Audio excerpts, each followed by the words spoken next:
So a couple things. I know. Let me grab my phone because I like to keep a good time, so I don't. So I stay within what I said I'll do. Because what I'm going to do here is give you a quick little intro and why I'm even here. Because this is not my, like when I envision my career path, this isn't it. Because there's a lot more I'd rather do than have my name in the media twice a week, calling me names and threatening my life and my children. That's not actually what I enjoy, but I do it because I think it's important. And I do it because I'm good at it. And I've been blessed with a gift, I think. And my gift in this war is to take a lot of the things going on and make it very simple. And then what I want to do is give you a blast of history, because after talking with a lot of you, I realize some of you are still confused. And that's okay, by the way. I get that. My journey into understanding this took me down roads where I also was looking at the stuff as an FBI agent going, well, this can't be right, because if this is true, it means, right? We're screwed, right? So I'm going to give you a little blast of the history in the quickest way I know how, but in a way that I've found is really simple. And in the process, you're going to understand Islam. That's the beauty of this. And then talk about what they're doing, how they're doing it, and what we need to do to win. Because I'm a Marine and I like to win wars, not just contain a problem. We need to eliminate the problem so we actually win. But there are different ways, solutions to do that, and we'll talk about that. So that's kind of what I'm going to do. I'm going to try and keep it pretty tight. So here's how I got to where I am. I was a Naval Academy graduate, Marine officer, infantry officer, then spent my last 4.5 years in a reconnaissance unit. Got out of the Marine Corps, went into the, which I never thought I'd do, by the way, that's a different story. Thought I'd die in my dress blues, but I went into the FBI and spent about 13 years there. But after 9/11, after working about 4.5 years in the criminal division, we had 9/11. Some of you might remember that. Yeah. And so the Washington field office where I was created 2 new counter-terrorism units, and my supervisor was one of the guys asked to lead it, and he said, hey, I get to pick my squad, do you want to go? And I'm like, do we get to crush bad guys? And he was like, yes, and I'm all in. So we went over and started doing it. Well, what happened was through a series of investigations, 2 of them were major investigations. One was a major threat investigation, and one had to do with the Muslim chaplain program in the U.S. military.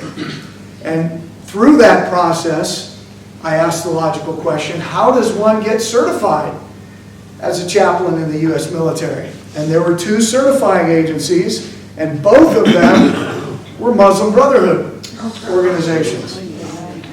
And so then I said, now that sounds familiar, but I don't know a whole lot about those guys, so let me look into that. And as we started unraveling that, myself and a couple of my colleagues, we started to see that these groups that were established in the United States were actually established by the Muslim Brotherhood. Muslim Student Association, Islamic Society North America, Muslim American Society, Council on American Islamic Relations, Muslim Community Associations, we could go on forever.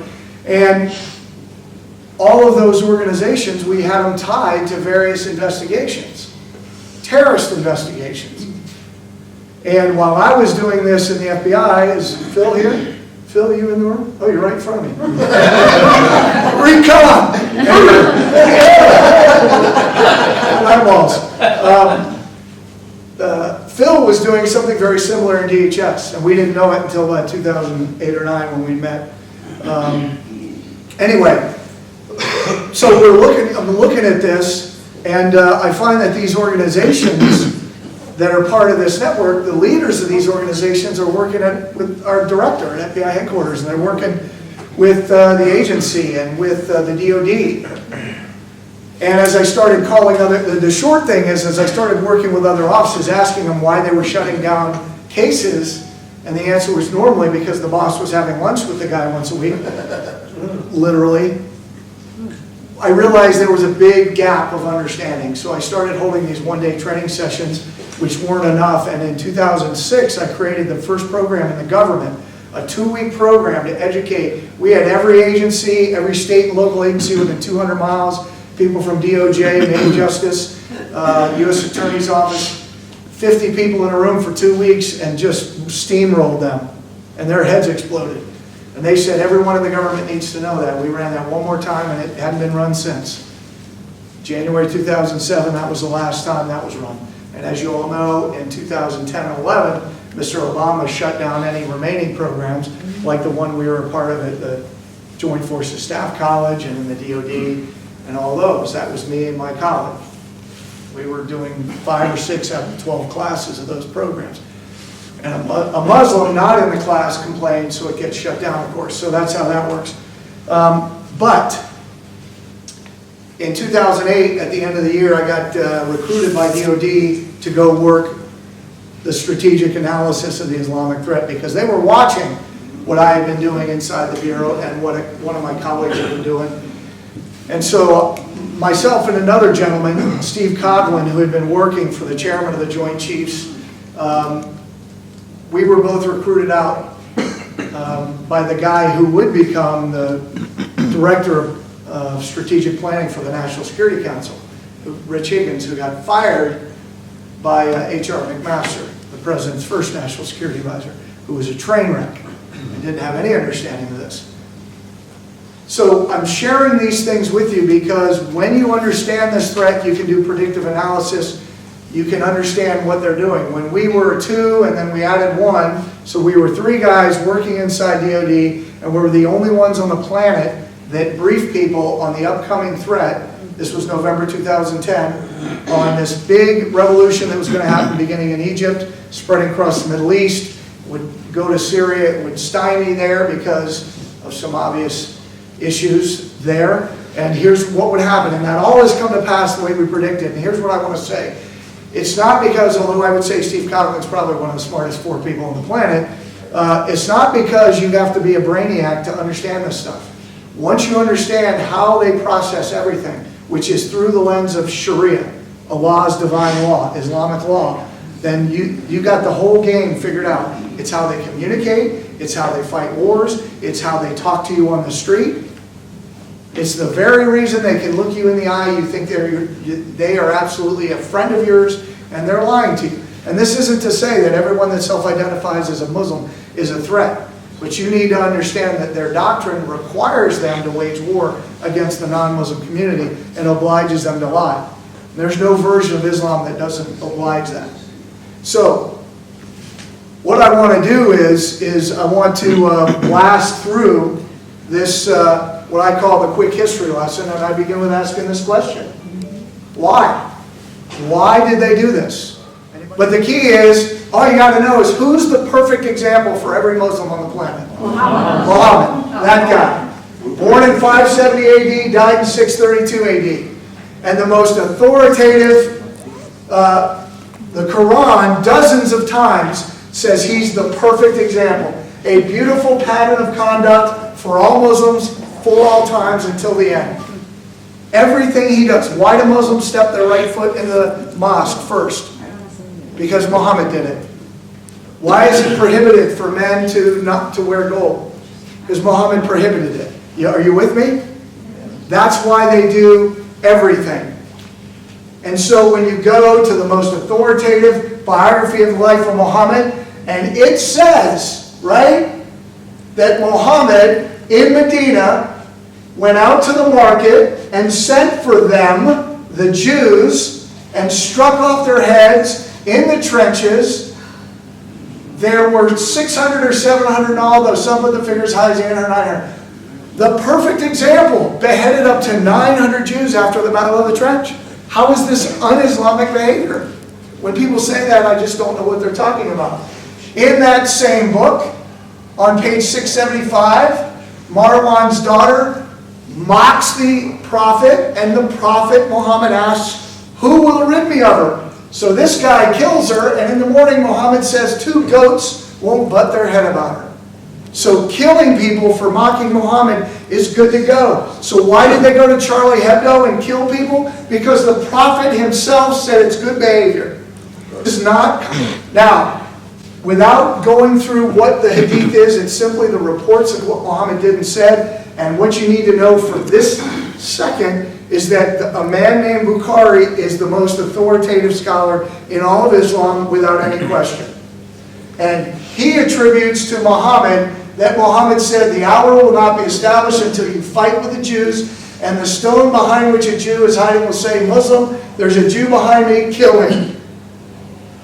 That's why they teach it in the first grade in the Middle East, and that's why this guy from Al-Azhar, the most authoritative school of Islamic law on the planet in Egypt, in Garland, Texas, calls for the killing of all Jews, because it's what they're supposed to do.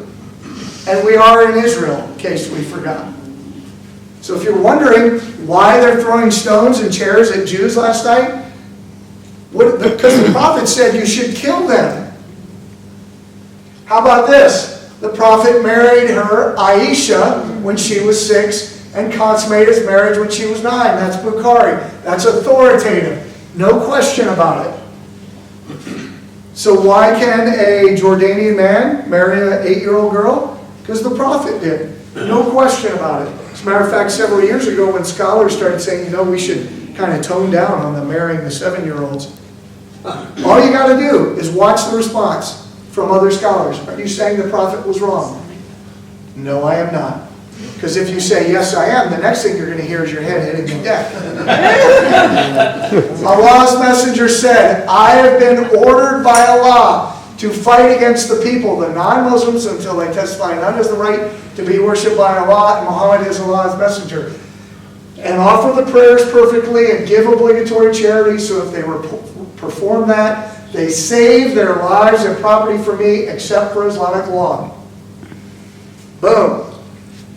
Who's the perfect example of a man? Muhammad. He said it in Bukhari. That's rock solid.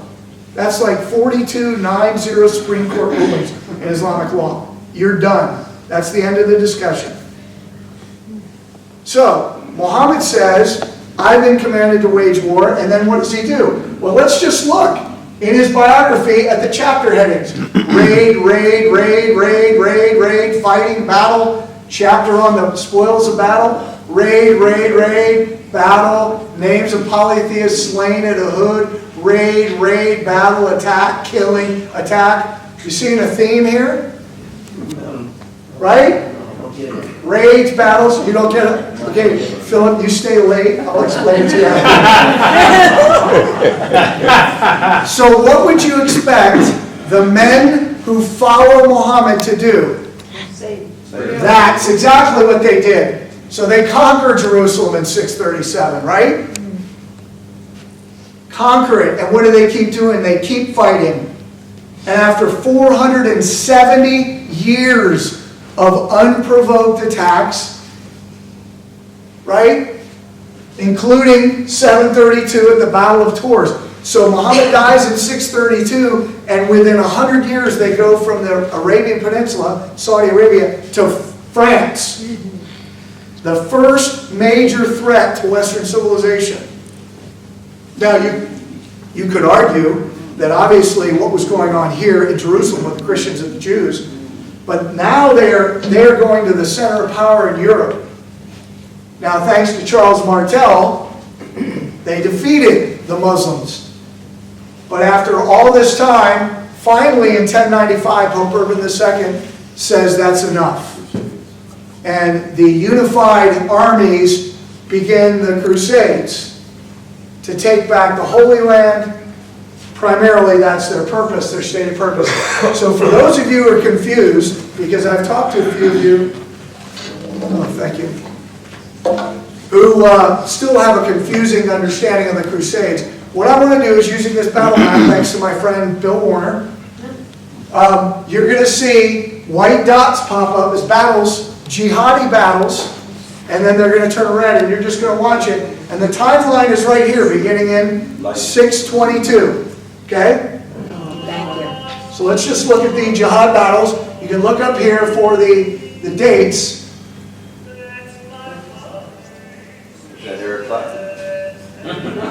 That's the Crusader song. That's the only one we're going to be playing.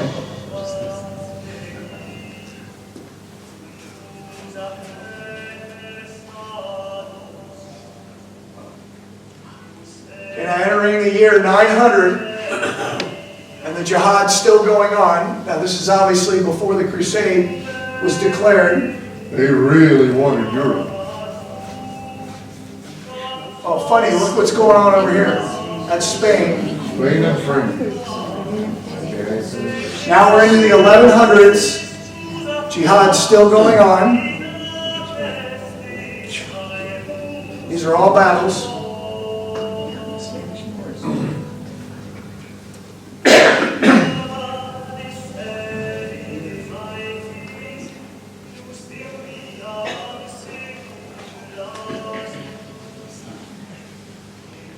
So this is the area they control. It's now 1360. This is the area they control now. That's the caliphate, including Spain. And by the way, any territory that Islam conquers under Islamic law is forever Islamic territory. So now we're entering the end of the 1500s. We still got jihad battles going on.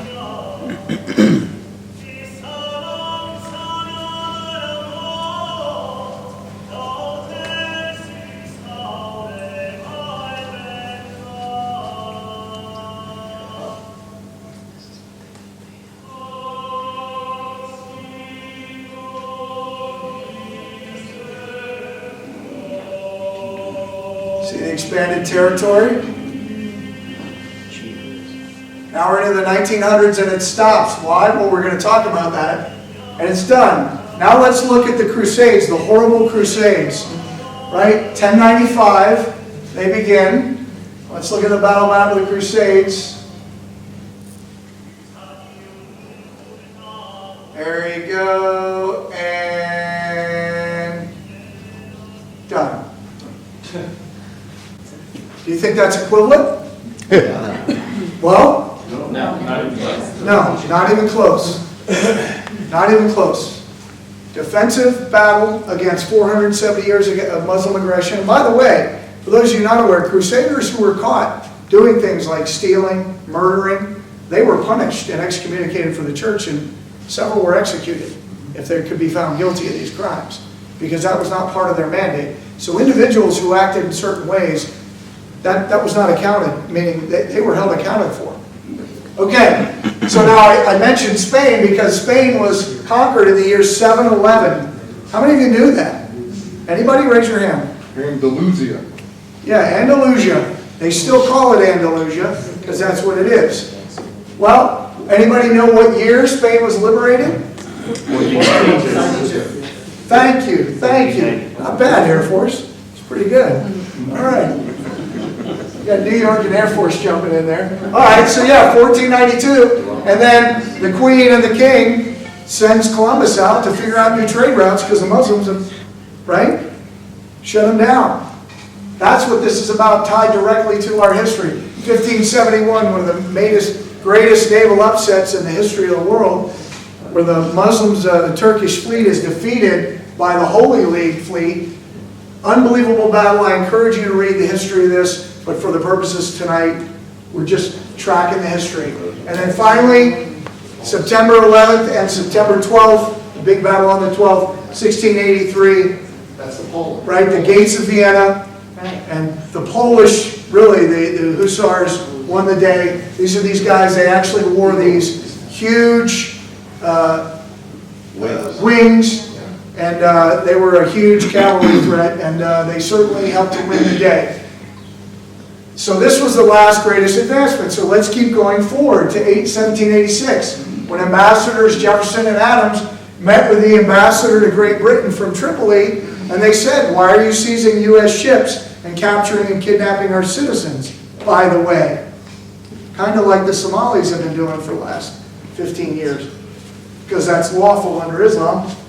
And he says to them, and then they take what he says and they put it in a letter to the Continental Congress, which is in the Library of Congress today, that Islam was founded on their laws of their prophet, that it was written in their Quran, that all nations who should not have acknowledged their authority were sinners. It was their right and duty to make war upon them wherever they could be found, and to make slaves of all that could be taken as prisoners, and that every Muslim who should be slain in battle is sure to go to paradise.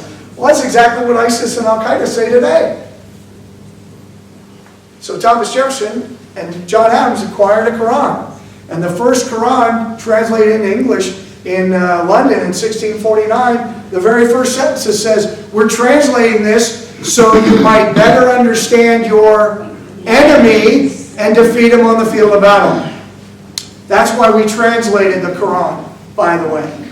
Something I know you're very familiar with, Carl. So, then of course, the first act, the first war that America fights after the American Revolution is against who? Muslims. When the president sends the Marines into Tripoli. And so we roll into the 1900s, and after World War I, and after the Turkish Revolution, this guy, Mustafa Kemal, becomes the leader of the new nation-state Turkey. And what does he do? Well, the Ottoman Empire existed since 1230s, approximately 1232 to 1920s, and he dissolves it. He does away with Sharia, Islamic law. He outlaws the call of prayer out loud. He outlaws the growing of the Sunnah beard, like Muhammad, in the example of Muhammad, the Sunnah. That's where we get Sunni from. He outlaws the wearing of the burqa and the hijab. He gets rid of Arabic script and replaces it with Latin and builds a secular system and defends it with a secular army. And how does that go over in the Muslim world? Not well. So this guy, Hassan al-Banna, in 1928 creates the Society of Muslim Brothers. The Muslim Brotherhood to do what? Restore the caliphate. Restore the caliphate, that's it. So if that's all you know about the Muslim Brotherhood, should they be the exclusive liaison between the U.S. government and the U.S. Muslim community, yes or no? Should their leaders be given secret clearances and working inside the government? No. Okay, just asking. Okay, so then we see there's a whole history between 1928, where the Brotherhood expands into the Middle East, and then in the 1950s into Europe. That's a whole deeper history we're not going to go into. But we do see this, that the State of Israel is born, and then the State of Israel goes to war, right, to defend itself initially, and we see some things happening now. We see that in Egypt, the Muslim Brotherhood kills the Prime Minister of Egypt, and the next year, the Egyptian Secret Service, or Security Services, kill Hassan al-Banna in the streets of Cairo. So they're not a non-violent group. Part of their group is always the special section. That's their military wing. And we also, I want to jump back because in 1938, oil was discovered in Saudi Arabia, and it takes them time to actually figure out how to deal with the prophets and those helping them, like the U.S. and Britain and others, how to deal with that. But by 1950, they now have a pipeline going all the way up to Lebanon. And Islamic law says you must wage jihad when you have the ability and the material resources to do so. So what do we see in the 60s and into the 70s when they start pumping millions of dollars, and Saudi Arabia starts bringing millions of dollars in because of the oil? Well, we start seeing war. We start seeing armies being built up on this money and also working with other nations. And we see things like, right, the 72 attack by who? Does anybody remember what Ronnie said the other day? Who did this? Black September. Black September. And the grandson of one of these jihadis just ran for Congress in California. And we think that's okay. We think that's okay. That's not okay. But you got to understand this to actually be able to talk about this stuff.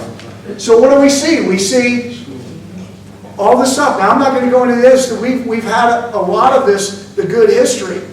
But the point is, why did we start seeing it building in the 60s and 70s? Because there's money, and when you have the resources and the ability to do so, Muslims are commanded to wage jihad.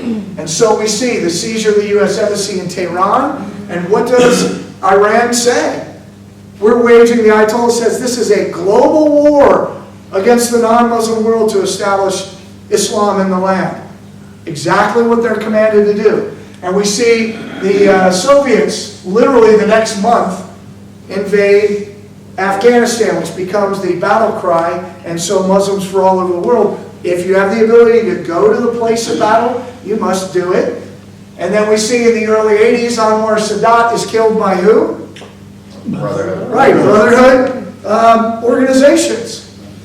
And what he did was he made an agreement with them and let a lot of them out of jail, and then they killed him. Wasn't that awesome? So appeasing the Muslim Brotherhood, appeasing Muslims doesn't work. There's no instance in history where appeasing the Muslim community has benefited, ever. If you got one, bring it up to me. I'd love to hear it. Okay? Then what do we see? 1983, the bombing of the U.S. Embassy and the Marine barracks in Lebanon. Beirut. Isn't that what I just said? Right? Yeah, Beirut. And then we see an increase in hijackings. We see CIA station chiefs being kidnapped overseas, held for ransom, killed, general officers. Do you all remember this? Yeah. So the question is, why is all this increasing and increasing and increasing? And then you get this. And while that's our good. objective, our final objective, is not just to become part of the system that we experience now and that we see. Our objective, our final objective, is to create our own Islamic systems, and not only create Islamic systems for Muslims, but to look at all the other people who are sharing this country with us. And in that long-range process of making America Muslim, all of America Muslim, then we have to have some actual short-range goals. We have to have some way of dealing with them and know how we're going to deal with them and in which ways, and be very calculated about it, or else we will not accomplish our goals. Boom. That's pretty clear. So I just want to make sure you heard that. Then we have the 93 World Trade Center bombing. We have other things going on in between this. After the fighting in Kuwait and Iraq during Desert Storm, we have the Bilal Phillips and other Al-Qaeda jihadis recruiting U.S. servicemen, and we allow them to set up these huge tents and recruit into Islam right out of our military during Desert Storm. So that was a really good idea. That worked out well for us.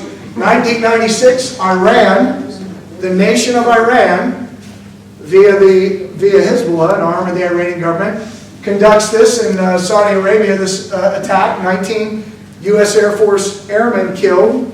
Then we've got 98, I was here, in Kenya, after the embassy bombings, embassy dual bombings in Nairobi and Tanzania.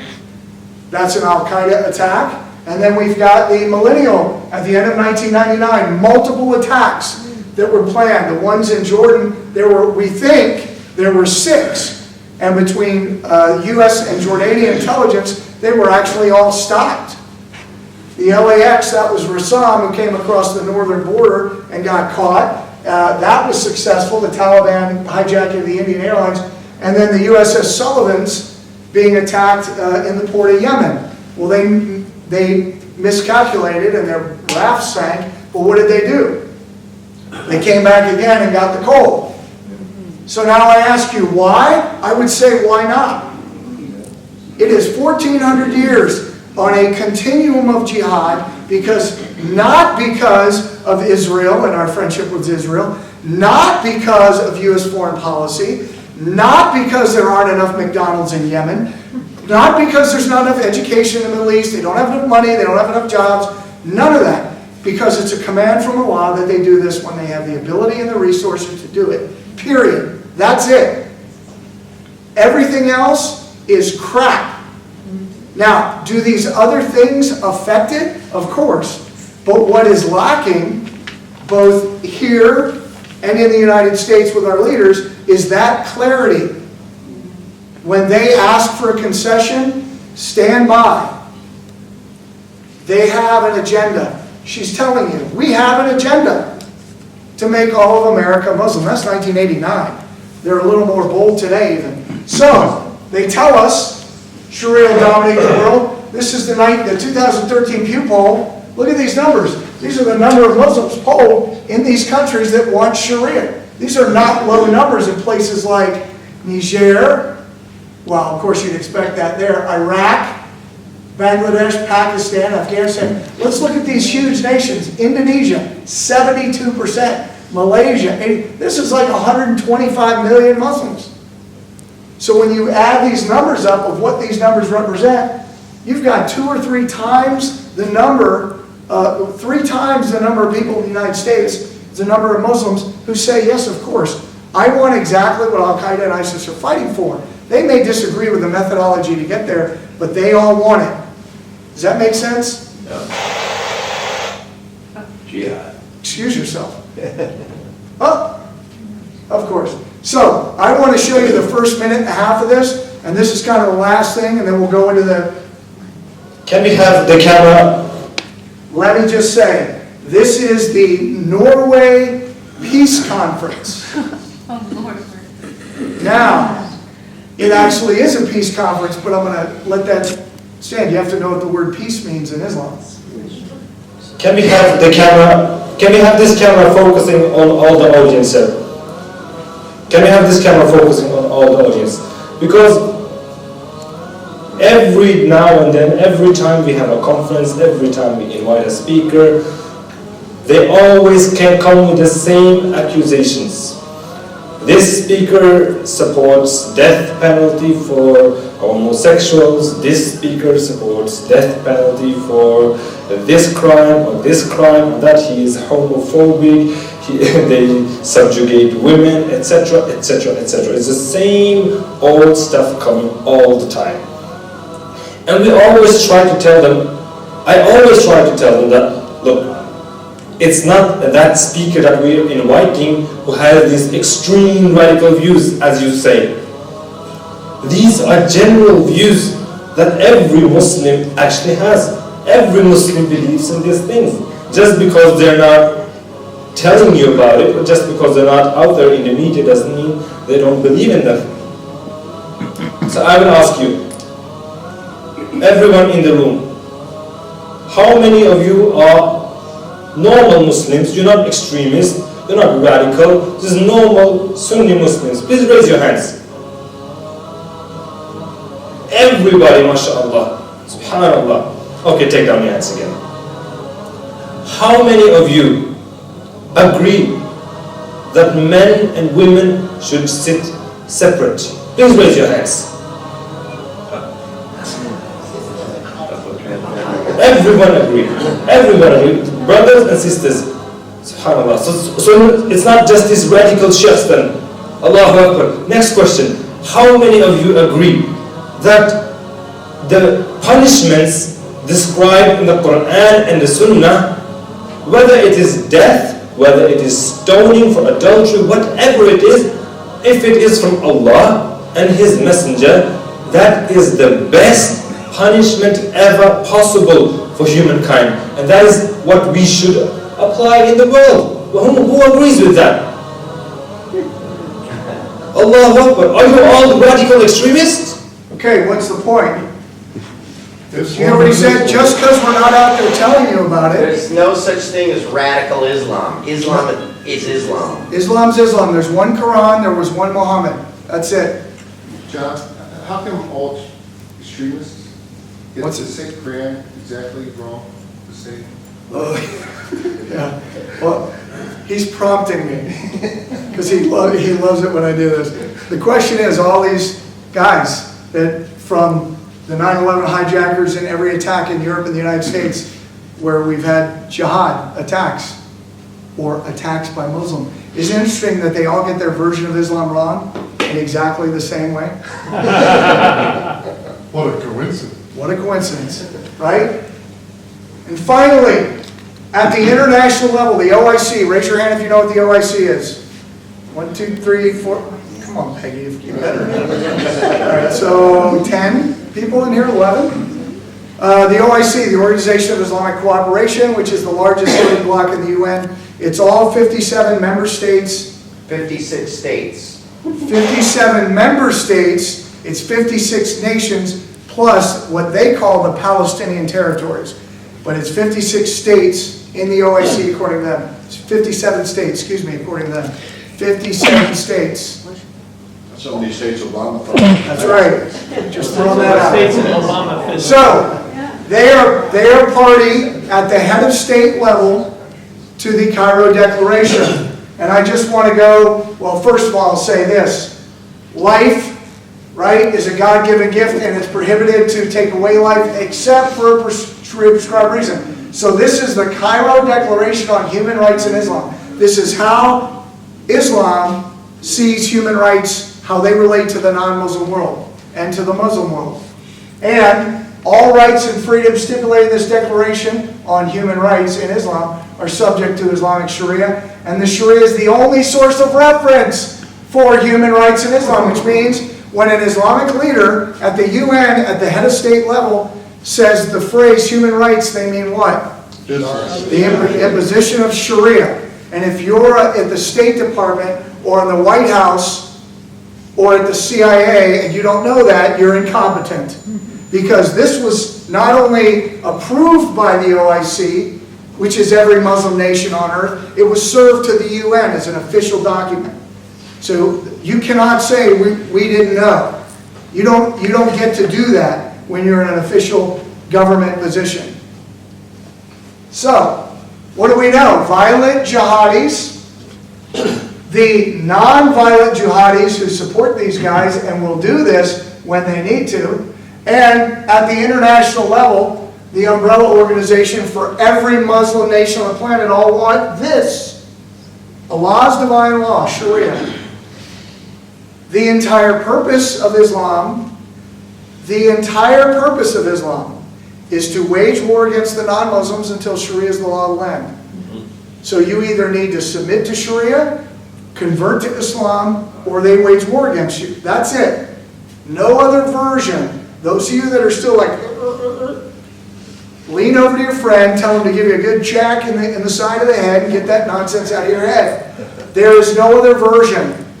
There are people, there are human beings who self-identify as Muslims that don't want to live under that. But a Muslim who doesn't want to live under Sharia does not constitute a new version of Islam. Yes, sir?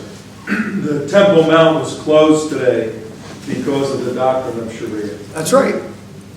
Because they were doing what they're commanded to do. So, I heard a number of you in the last 7 days, 8 days, say words to this effect. I have a friend who's a Muslim, really good guy. I have a friend who's a Muslim, really good guy. They might be. But the chances that all of you that have Muslim friends that are nice guys are all totally against this is probably low. Because if we just use India as an example, when all these Indians had their next door neighbors that were Muslims, and they would have their children over, they'd have dinners together, and it was awesome. And the day the Imam said, go kill your neighbor, and they went to kill their neighbor, and some fled and some died. Because they have the capacity. They have the capacity to go into work, let you throw them a baby shower, have a little fuzzy thing in San Bernardino, and then them come in with rifles and kill you all. Because that's what the doctrine says. And they believe that God commands it. And the only way to achieve paradise guaranteed is to die in jihad. This is not complicated. What's complicated for us is we actually were imbued with a totally different system.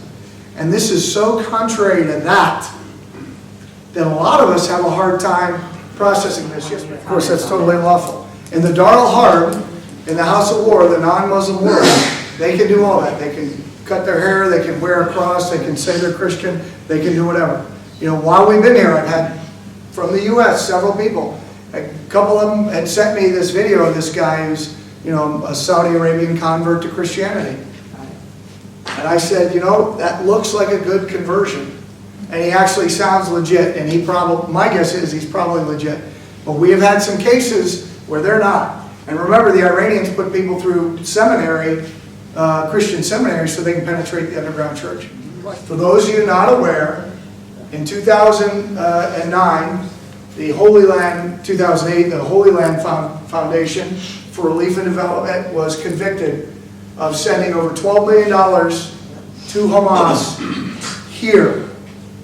here, like in Gaza and other places, to Hamas leaders and organizations. At the time it was indicted after 9/11, the Holy Land Foundation for Relief and Development was the largest Islamic charity in America, and it was a Hamas organization. That's called a coup. Okay? Now, if you go back to 1963, the very first national Islamic organization in America was the Muslim Students Association, created by who? The Muslim Brotherhood. So 1963, the very first national Islamic organization in America was created by the Muslim Brotherhood. After 9/11, The largest charity in America is a Muslim Brotherhood organization because Hamas is an inherent part of the Muslim Brotherhood. You see that? And in a longer time, what we would do is I'd put it all together. Here's what you need to walk away knowing, because my unit worked on a piece of this, is that every major Islamic organization in the United States is a part of a jihadi network whose ideology is in line with Al-Qaeda and ISIS. Most of them are easily identified as Muslim Brotherhood, but those we can't put the finger on are aligned ideologically and practically working together. Now, what is the main way they're doing this? The main way that they seek to win the war in the West is by controlling the narrative. This is an information war first and foremost. And if you think they're not controlling the narrative, then ask your senator, why don't you go on the Senate floor and talk for 5 minutes about the threat of Islam? And you know why they won't do it? Because they'll be crucified. Let me show you an example. The 9/11 Commission report comes out. The Muslim Brotherhood, in the form of the Muslim Public Affairs Council, writes this letter, which is worth reading the whole thing because it's a masterpiece of dissemination. And they say terminology isn't important. This was addressed to the chairman of the 9/11 Commission. Terminology is important in defining our goals. The 9/11 Commission identifies Islamist terrorism as a threat. The Muslim Brotherhood recommends the U.S. government find other terminology. Well, of course, in any, you could say they wrote a letter, big deal.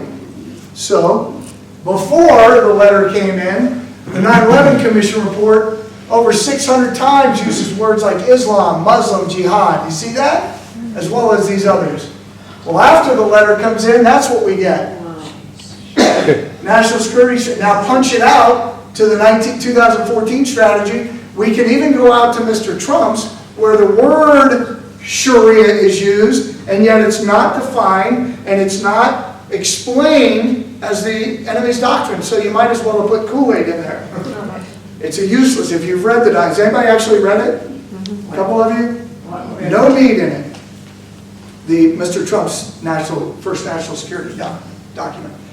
This is catastrophic failure. This is victory for the enemy in the information battle space. When you can't even use the words that the enemy uses to define themselves. They say we're Muslims waging jihad to establish an Islamic State under Sharia. And we can't use the words DHS, FBI, CIA, DOD, and we wonder, what's the evidence? What's the impact? This is the impact. Now, it gets worse. So, you have to understand these English words. You have to translate them from English to English through the filter of Sharia. Peace, when the entire world is under Islamic rule, you have peace. So technically, Islam is the religion of peace, but just a very different kind of peace that you understand. Freedom means freedom from man-made laws. Justice, justice under Sharia. Terrorism. Terrorism is to kill a Muslim for a non-Sharia reason. So when they say British and U.S. troops and Israelis are terrorists, that's correct. Under Islamic law, under Islamic doctrine. Because you are killing Muslims for non-Sharia reasons.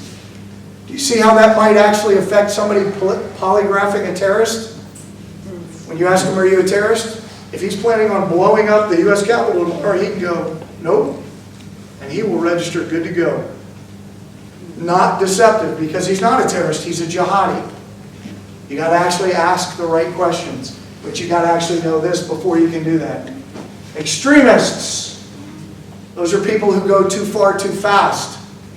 If you take the Islamic movement too far too fast, you risk losing Muslims who don't understand where you're going, and you risk exposing the movement to the non-Muslims who start to see, oh, they're lying to us, we need to attack them.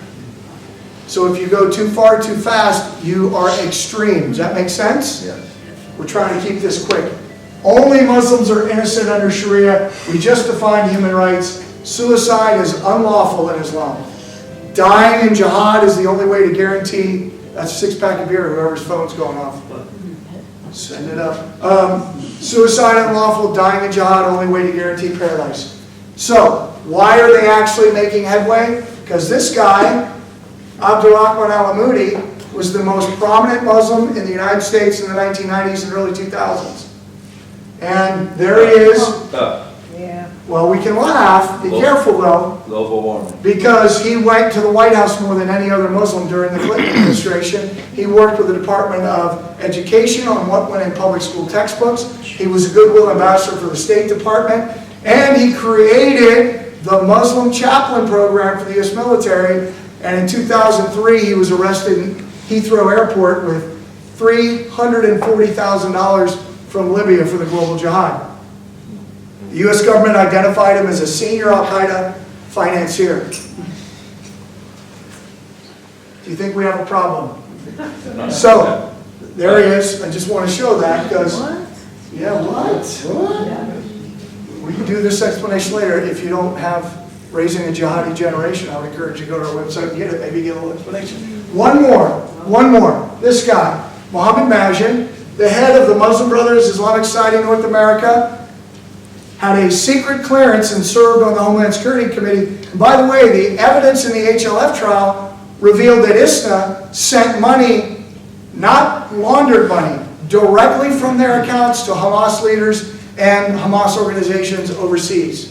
Not just here, in Europe and in other places.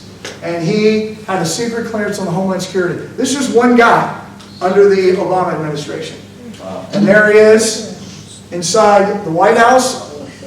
And there he is in the Washington field office in 2005, getting an award from the special agent in charge of the counter-terrorism division. And there he is in 2016, getting the FBI Director's Award from Jim Comey. Now, so, where are we culminating to? They have a doctrine called Sharia. They have a network, the Islamic movement has a network in the United States, in Europe, here, in the Middle East. We pretty much track all the leaders. It's not that complicated. They have their websites, they have news articles, they do speeches, they have meetings. They say, that's our leader right there, he's going to come to the podium. And this is not complicated stuff. The complicated stuff is actually tearing these networks apart and actually having a strategy to win.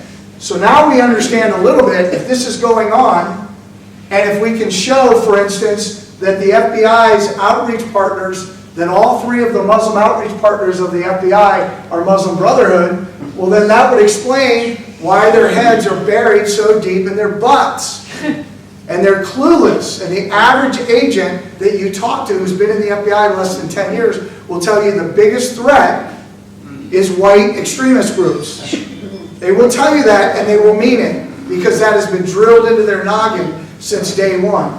Okay, what's the cost? What's the cost of not knowing this? Here's the cost. Who were the four leaders who were the four leaders in the world who were most violent and aggressive towards the Muslim Brotherhood? Mubarak, what did we do to him? Dead. Obama pushed him out of office. Saddam Hussein, George Bush had him killed. Muammar Gaddafi killed more Al-Qaeda guys than anyone else on the planet. We killed him.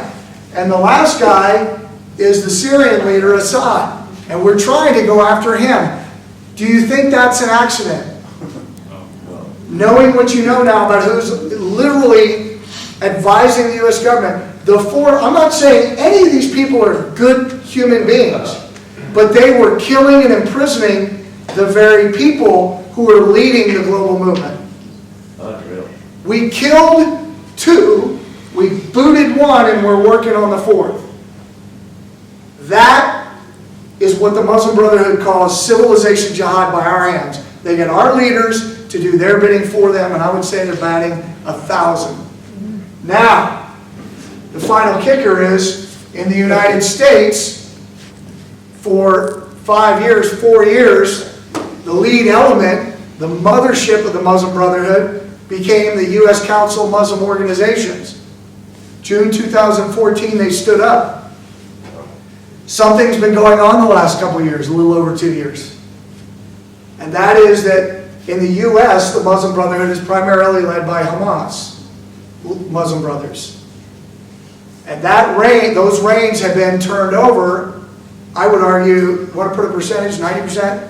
Claire, what would you say? 100% turning over to the Turks? Oh, to the Turks, yes. Yeah, maybe 100%, somewhere between 90 and 100%, they're turning the reins over. And they built this monstrosity, the DNet Center in Atlanta, Maryland, $120 million. Erdogan himself came to the United States for this. Erdogan, the guy who is the likely caliph when they established the caliphate, again, in Turkey, which, understanding the threat, is on record saying that could happen anywhere from 1 month from now in the next couple of years. But it's not going to be like 10 years from now. It's coming in the near future. They're having caliphate conferences around North America and Europe. Because under a caliph, the law, Sharia, is applied differently. The law is the same, but things change when there's a caliph. And they're prepping the Muslim community for when the caliph comes. So the Turks are now taking over the Islamic movement in the United States and building networks on the East Coast right now and expanding their influence. They've had significant influence.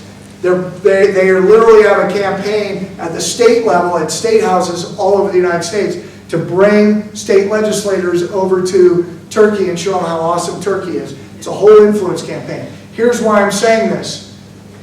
What's going to happen in, let's just say, 2 years, when the caliphate is established, Erdogan is made the caliph, what's going to happen in Europe? They're going to war in Europe. This is happening now. What's happening in the United States? They're preparing the battlefield. At the national security level, they've got us. At the preparatory, preparing the battlefield, how about if I just give you 5 or 6 items? At the local level, we're seeing across the United States Muslims buying local hotels like it's nobody's business. Individually owned, not chain hotels, like family owned, small hotels. Mini marts and gas stations. You go somebody name a major city in America. Chicago. Chicago. Go to the 5 biggest hotels in Chicago, and you will find that the manager or assistant manager of those 5 hotels, one of them's a Muslim. The manager or assistant manager. How is that possible? Statistically, the possibility of that is 0. So when you look at they're preparing the battlefield, they're ideologically built to do what they're doing. What is the answer? And that's what I want to talk about here in the last few minutes. And I want this to be a conversation. Here are a few things I want to say about the victory plan. Is this war, because of the nature of this war, has to be fought and won at the local level. And if you're spending more than 5 or 10% of your time worrying about the president, Congress, the FBI, you're wasting your time. Do what a lot of people in this room do, like Willie and Tom and some of you all, right? Marie, things that you're doing. At the local level, the city and council level, you should be working with the Chamber of Commerce, your school board, your city council, your mayor, police chief. What my organization does that nobody else does is we actually train and consult on how to take the fight to them at the local level. We give citizens and police tools to actually map out the network and dismantle the network. And yes, this last session, we did legislation at the state level. We had a couple things rolling. Didn't work out because we had some pansy legislators, but we do that. We kind of hit it all. We're still briefing members of Congress. We're still putting the strategy together at the national level, but it's going to be won or lost at the local level. So what I would ask you to do is, since we got a break, is these 2 things. 1, grab a card and use understanding the threat as a resource. We work with all the other people, with the exception of, I think, 2, in the entire counter-jihad network on a regular basis. They're involved in our training. These guys, Tom and Mark, are the ones responsible for our 5 DVD series that we put out. Filming them, editing them, helping us with that. It was amazing. So use the resources that we have, use the other resources that we have, and think about bringing us in to consult, to teach, to train. The American walks every day, normal, going to work. He's walking downtown in Manhattan, and all of a sudden,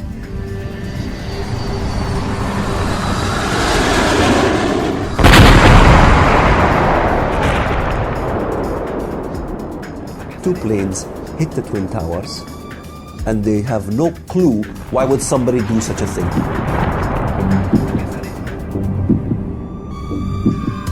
Deliberate and deadly attacks which were carried out yesterday against our country were more than acts of terror. They were acts of war.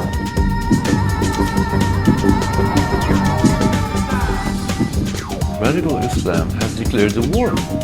Radical Islam is at war now with the West. When I saw the second airplane hit, I knew jihad has come to America.